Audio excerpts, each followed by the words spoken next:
I mean, So far. it's one of the most important things I feel. Yeah. Like for me, I never really took it seriously.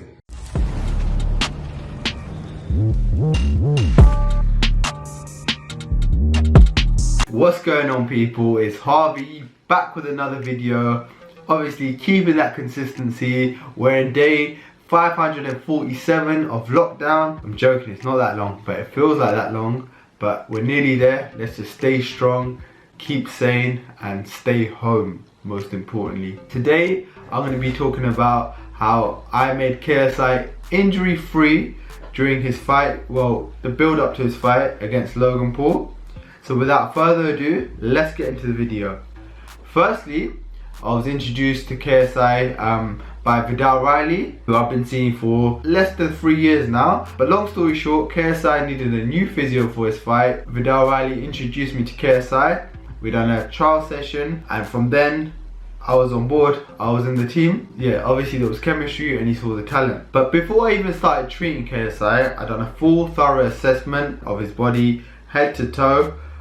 Noticed any niggles he had, any potential injuries that could occur, his muscle strength, his flexibility. Took all these things into consideration so that when I was treating him, we was working on these areas, right? So the most important thing is when you're meeting a client or when you're treating someone, you do a full thorough assessment so you know what you're treating. So after that, I knew what we had to work with to keep KSI injury free. So I'm going to go through a few little pointers I did with KSI to help him stay injury free.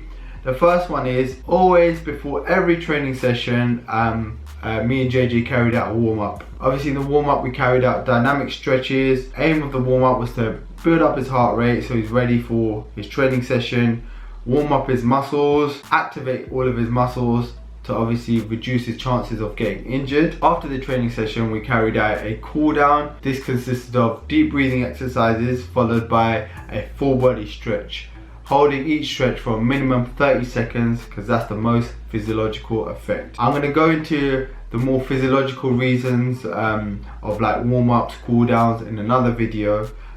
So be sure to check that out in the future. So warm-ups and cool downs. Warm-ups before the training session, cool downs after the training sessions. Obviously between training sessions, because KSI was training twice a day, so it was boxing in the morning, strength and conditioning at night. But obviously as we got closer to the fight, that swapped around because KSI was fighting at night. We carried out deep tissue massages, passive stretching, rehab exercises, strengthening areas that needed to be worked on, and anything that is feeling sore, we'd focus on that.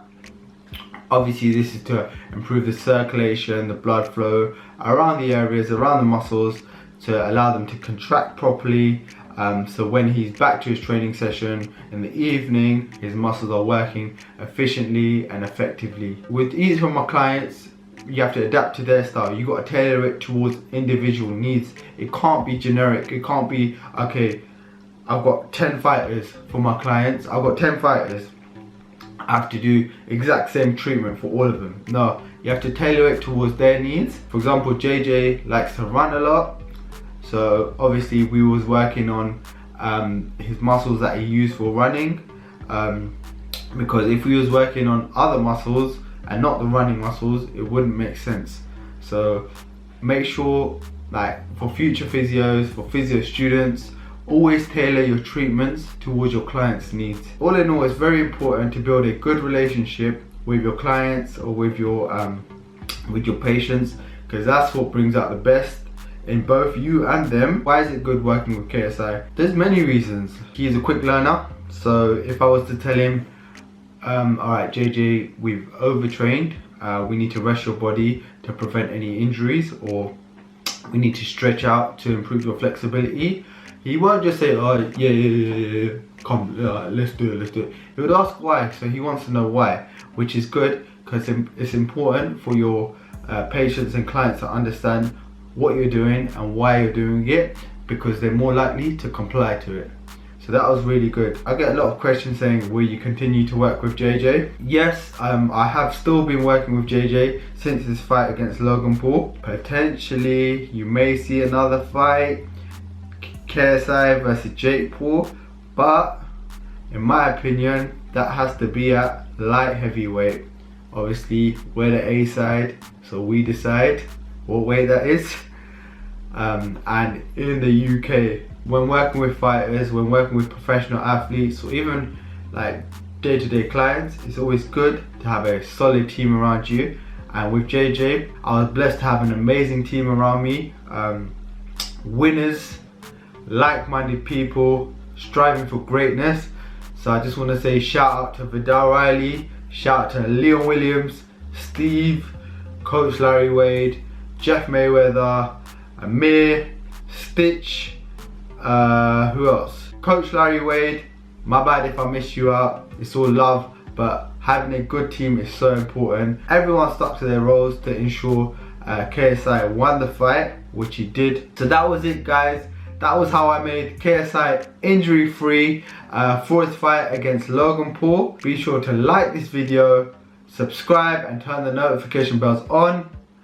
Peace.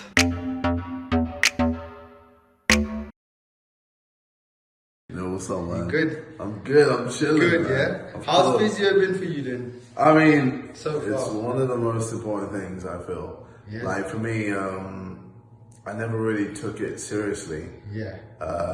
I had an old physio, you know, I love him. You know, no bad. No bad. Like, I guess energy or anything, but like he didn't really like fix me up as much as you have. Like you actually like sorted me out whenever I've had like problems. You know exactly what to do, what muscle to stimulate, just to make sure like everything's So now you know properly. The importance of looking after your physio. Yeah, it's so important. So appreciate it, Harvey. Say it in a bit. My G.